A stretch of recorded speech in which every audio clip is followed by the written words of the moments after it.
Isang araw, isang santo, may maligayang pagdating sa channel na nagbibigay pugay sa mga lalaki at babae na nagmarka sa kasaysayan ng simbahan sa buong panahon. Ngayong 10 ng Hulyo, ipinagdiriwang natin ang mga Santa Rufina at Segunda. Kamusta?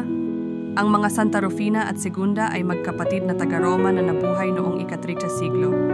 Sila ay simula sa isang marangal at kristyanong pamilya.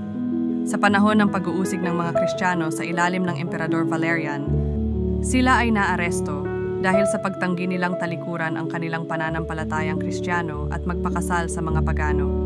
Ang dalawang magkapatid ay labis na pinahirapan dahil sa kanilang pananampalataya. Si Rufina ay binugbog at sa huli ay pinugutan ng ulo at si Segunda ay gayon din, pinagmalupitan bago pinugutan ng ulo. Ang kanilang pagpapakasakit ay naganap sa paligid ng Roma.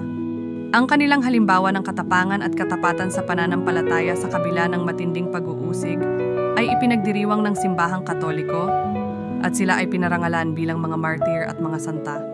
Narito ang isang panalangin na inialay sa mga Santa Rufina at Segunda. O mga Santa Rufina at Segunda, kayo na buong tapang na nagpatotoo sa inyong pananampalataya kay Kristo hanggang ibuwis ang inyong mga buhay. Hinihiling namin ang inyong pamamagitan sa aming Panginoon.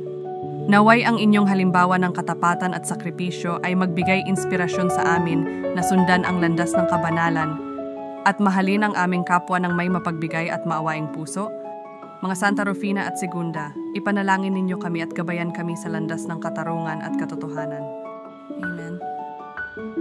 May iba pang mga santo na ipinagdiriwang ngayong araw.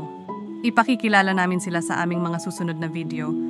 Maligayang pagdiriwang sa lahat ng ipinanganak ngayong araw.